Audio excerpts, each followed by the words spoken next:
Hi, welcome to this channel. நான் உங்கள் திரு. இன்றைக்கி நம்ம பார்க்க போகிறது நிஃப்டி மார்ச் ஃபியூச்சரோட சார்ட்டோட அனலைஸும் பேங்க் நிஃப்டி மார்ச் ஃபியூச்சரோட சார்ட் அனலைஸும் பார்க்க போகிறோம். நேற்றோட சார்ட் என்ன சுச்சுவேஷன், என்ன நடந்திருக்கு அப்படிங்கிற மாதிரி பார்த்தோம்.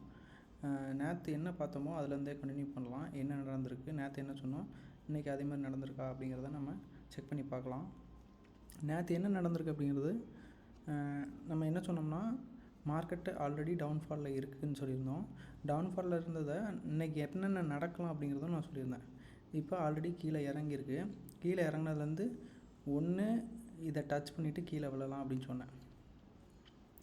இன்னொன்று இந்த இடத்துலேருந்து கீழே இங்கே வந்திருக்கு. ஓகேவா, மேலே ஓப்பன் ஆகிருந்தது அப்படின்னா இங்கேயே டச் ஆகி மேலே ஏறி இருக்க வாய்ப்பு இருக்குது. இல்லை அப்படின்னா இதுக்கும் மேலே ஓப்பன் ஆகிருந்ததுன்னா இது வரை வந்துட்டு டச் பண்ணிவிட்டு திருப்பி மேலே ஏற வாய்ப்பு இருக்குது. ஓகேவா, இது என்னென்ன நான் இது அதுன்னு சொல்கிறது உங்களுக்கு கன்ஃபியூஸ் ஆகலாம். பட் ஆனால் கொஞ்சம் போக போக உங்களுக்கு புரிய வரும். இப்போ என்ன சொல்ல வரேன் அப்படின்னா, லைட்டாக இதெல்லாம் ரிமூவ் பண்ணிக்கிறேன், உங்களுக்கு கன்ஃபியூஸ் ஆக வாய்ப்பு இருக்கும். இது ஒன்று மட்டும் எக்ஸ்பிளைன் பண்ணுறதுக்கு ஈஸியாக இருக்கும் உங்களுக்கு. ஃபஸ்ட்டு நம்ம ஆல்ரெடி டவுன்ஃபாலில் இருக்குது. ஓகேவா, டவுன்ஃபாலில் இருக்குது. நெக்ஸ்ட்டு ஆல்ரெடி கேப் டவுனில் ஓப்பன் ஆகிருக்கு. ஃபாலில் இருந்தது கேப் டவுனில் ஓப்பன் ஆகி திருப்பி மேலே ஏறி இருக்குது. லைட்டாக எது வரை ஏறி இருக்குன்னு பார்த்தா இந்த லோவோட பாயிண்டில் டச் பண்ணிவிட்டு திருப்பியும் கீழே இறங்க ஸ்டார்ட் ஆகிடுச்சு. ஏன் இங்கே வர போயிருக்கு அப்படின்னு பார்த்தீங்கன்னா, ஆல்ரெடி கேப் நிறையா இருக்குது. இந்த கேப்பை ஃபில் பண்ணுறதுக்காக மார்க்கெட் மேலே போயிருக்கு. இதுதான் கான்செப்ட். மேக்ஸிமம் கேப்பை ஃபில் பண்ணும் அப்படிங்கிறத நான் சொன்னேன் நேற்று. இப்போ ஆல்ரெடி இங்கே பாருங்கள், இவ்வளோ பெரிய கேப் டவுனில் ஓப்பன் ஆகி கேப்பை ஃபில் பண்ணியிருக்கு. கேப்பை ஃபில் பண்ணிவிட்டு தான் திருப்பி கீழே இறங்கியிருக்கு. அதே மாதிரி இங்கே கேப் டவுனில் ஓப்பன் ஆகிருக்கு, திருப்பி கேப்பை ஃபில் பண்ணியிருக்கு, திருப்பி டவுன் ஆகிருக்கு. இதுதான் மார்க்கெட்டில் மேக்ஸிமம் நடந்துக்கிட்டே இருக்கும். பட் ஆனால் இந்த ஒரு இடத்துல பார்த்திங்கன்னா கேப் ஃபில் ஆகாமல் இருக்கும். இன் ஃப்யூச்சரில் மார்க்கெட் அப் ஆகும்போது இந்த இடத்த ஃபில் பண்ணிடும். ஃபில் பண்ணிவிட்டு இந்த இடத்துல ஃபில் பண்ணிவிட்டு திருப்பி கீழே இறங்கவும் வாய்ப்பு இருக்குது. அது ஃப்யூச்சரில் நடக்கும்போது அப்படியே நம்ம ஒன்று ஒன்றா பார்க்கலாம். இந்த இதை ஃப்யூச்சரில் நடக்கும்போது நான் உங்களை மென்ஷன் பண்ணி கூட காமிக்கிறேன். பட் ஆனால் ஃப்யூச்சரில் பார்க்கும்போது இது அப்படியே மூவ் ஆயிரும். சரி, நம்ம நோட் பண்ணி பார்க்கலாம். இந்த நெக்ஸ்ட் மந்தில் ஏப்ரலில் கூட இது நம்ம நோட் பண்ணலாம். மேலே ஏற வாய்ப்பு இருக்குது. ஓகேவா, ஃபஸ்ட்டு இதை நோட் பண்ணியாச்சு. மார்க்கெட்டு திருப்பியும் நாளைக்கு என்ன சிச்சுவேஷன் நம்ம பார்க்கலாம். இப்போ அடுத்த லோ அப்படின்னு பார்த்தா நமக்கு இதுவாக கூட இருக்கும். ஏன்னா அடுத்த புல் பேக் கொடுத்துருக்கு. புல் பேக்குன்னு நான் சொல்கிறது இந்த இடம் தான்.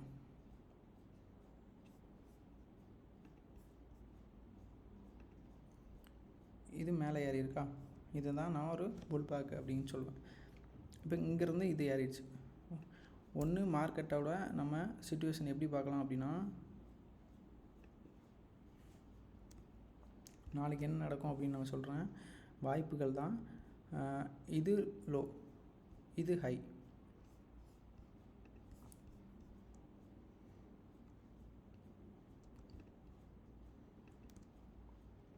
ஓகேவா, இது லோ, இது ஹை.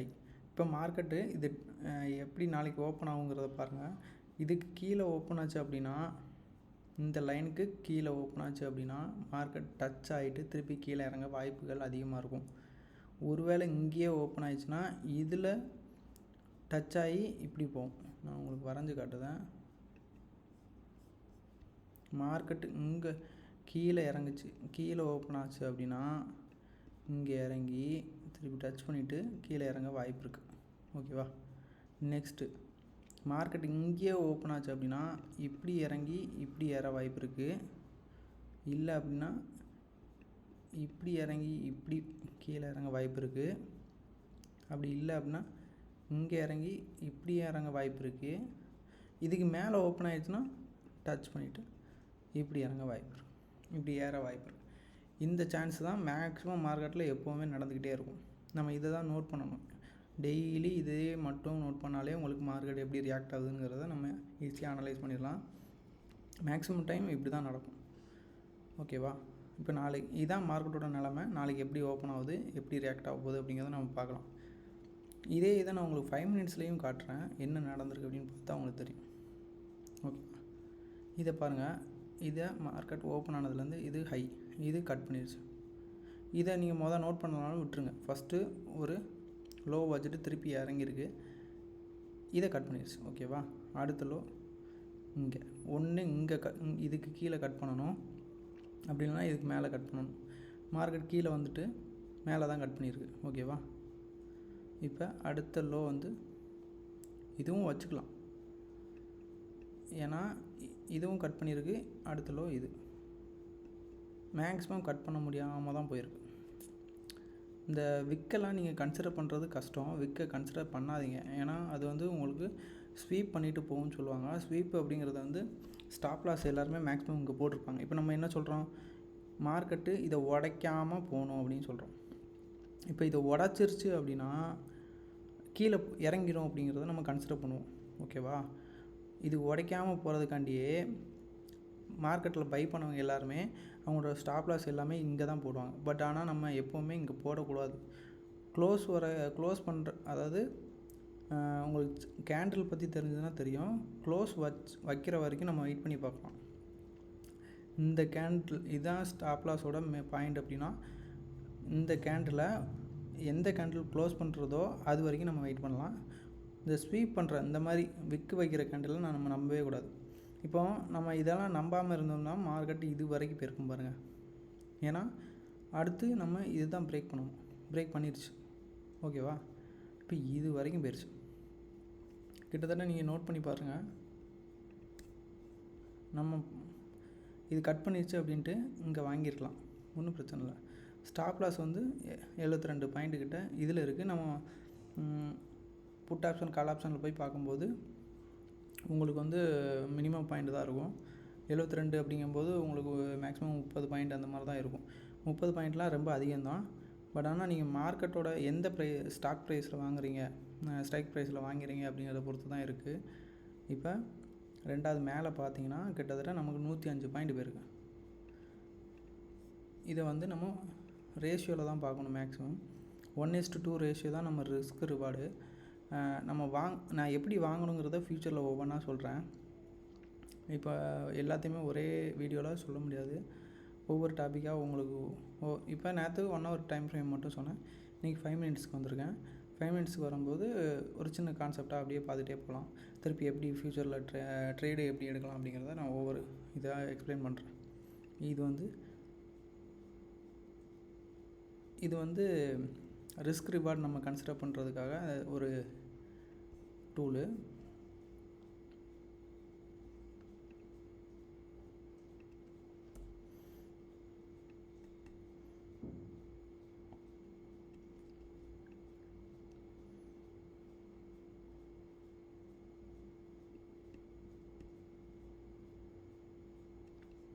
இப்போ பாருங்கள், நமக்கு வந்து நான் க்ளோஸ் வச்சா தான் வாங்கணும்னு சொல்லியிருக்கேன், விற்கணும்னு சொல்லியிருக்கேன். க்ளோஸ் வைக்கல, அதனால் நம்ம வெயிட் பண்ணலாம்.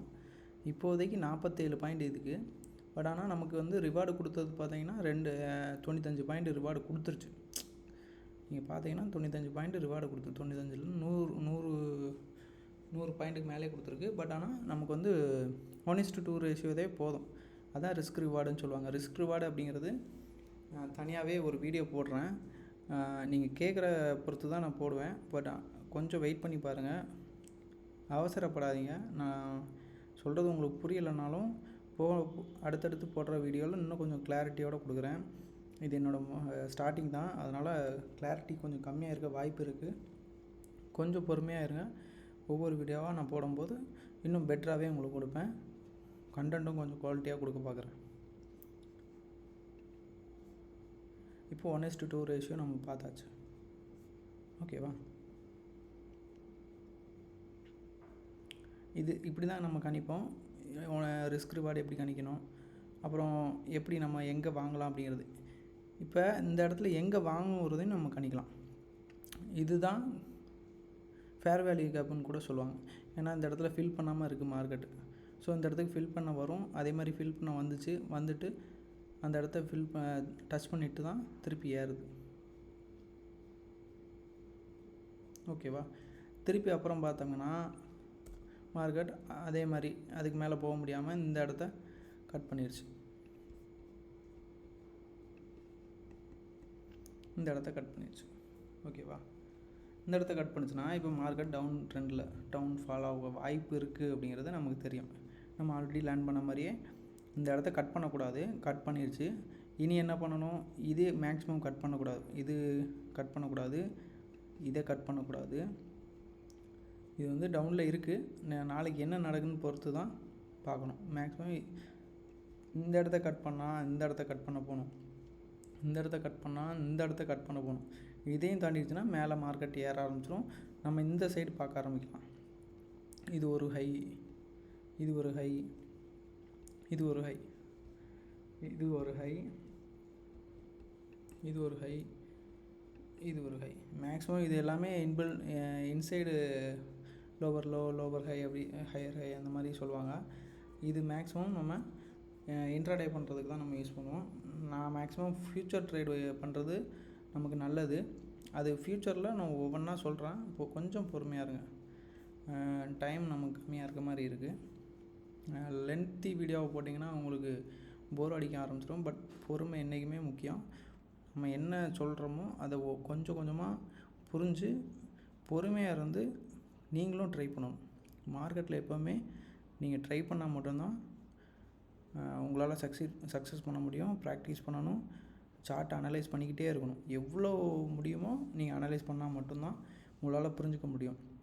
இப்போ நான் நிஃப்டி 50 மட்டுமே இவ்வளோ நேரம் எக்ஸ்பிளைன் பண்ணுறேன்னா, ஒவ்வொரு ஸ்டாக் எடுத்து, இப்போ ரிலையன்ஸ் இருக்குது, ஹெச்டிஎஃப்சி இருக்குது, ஐசிஐசிஐ இருக்குது, இந்த மாதிரி ஒவ்வொரு ஸ்டாக்கையும் எடுத்து இன்றைக்கி என்ன நடந்திருக்கு, ஹையர் ஹை ஹையர் லோவை வச்சு நம்மளால் பார்க்க முடியுதா அப்படிங்கிறத நம்ம பார்க்கணும். இந்த higher high higher lower low இதை வச்சு தான் நம்ம பார்க்க முடியும் அப்படிங்கிறதுலாம் இல்லை. ஏதாச்சும் ஒரு பேட்டர்ன் எடுத்து உங்களுக்கு எது இன்ட்ரெஸ்ட்டாக இருக்கோ, இல்லை எது உங்களுக்கு பிடிச்சிருக்கோ அதை மட்டும் எடுத்து அதை மட்டும் அனலைஸ் பண்ணுங்கள். அது அந்த மாதிரி நடந்தால் மட்டும் நம்ம ட்ரேட் எடுக்க போகிறோம் அப்படிங்கிறத மட்டும் நீங்கள் நினச்சிட்டு எடுத்தாலே கண்டிப்பாக அதை வந்து ப்ராஃபிட்டபுளாக உங்களால் கொண்டு போக முடியும் அப்படிங்கிறது என்னோடய கருத்து. இப்போ பேங்க் நிஃப்டியை பார்க்கலாம்.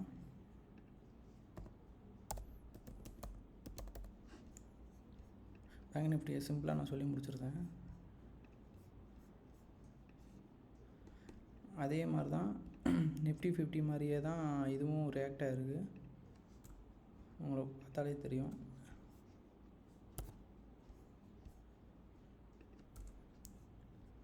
ஆல்ரெடி டவுன்ஃபால் தான். இதை லோவை கட் ஆகிடுச்சு, கேப்பை ஃபில் பண்ணியிருக்கு, திருப்பியும் டவுன்ஃபாலில் ஸ்டார்ட் ஆகிருக்கு. ஓகேவா? அதே நேற்று சொன்ன மாதிரியே தான் இன்றைக்கும் நிஃப்டியும் பேங்க் நிஃப்டியும் சேமாக ரியாக்ட் ஆகிருக்கு. ஏன் சேமாக ரியாக்ட் ஆகுது அப்படிங்கிறதுக்கும் காரணம் இருக்குது. அதுக்கு பின்னாடி பேங்க் நிஃப்டியோட ஸ்டாக் எல்லாமே நிஃப்டிலையும் இருக்குது. நிஃப்டியில் மெயினாக ஹெச்டிஎஃப்சி தான் மெயினாக மூவ் ஆகும். அதை பொறுத்து தான் நிஃப்டி மூவ் ஆகுது. நிஃப்டிலையும் மூவ் ஆகிறத பொறுத்து தான் பேங்க் நிஃப்டியும் மூவ் ஆகும். ஏன் அப்படின்னா அதுக்குள்ளே ஸ்டாக் எல்லாமே நிஃப்டி 50லேயும் இருக்குது. மெயினாக HDFC, ICICI, SBI, axis bank எல்லாமே மெயினாக பங்கு அதில் இருக்குது. அதோட பர்சன்டேஜும் அதிகம் அதில் இருக்கிறது. ஸோ நிஃப்டி எப்படி மூவ் ஆகுதோ பேங்க் நிஃப்டியும் அதே மாதிரி தான் மூவ் ஆகும். இப்போ நிஃப்டி மாதிரியே தான் இதுவும் ரன் ஆகிருக்கு இன்றைக்கி. ஸோ அதே மாதிரி தான் இந்த இடத்த கட் ஆகிடுச்சு, திருப்பி இந்த இடத்த கட் பண்ணியிருக்கு, ஒரு லோவையும் கட் ஆகலை. உங்களுக்கு பார்த்தீங்கன்னா தெரியும். திருப்பி இங்கே வந்திருக்கு, கட் ஆகிடுச்சு, திருப்பி இங்கே வந்து நிற்கி, இப்போதைக்கு இங்கே வந்து நிற்கி.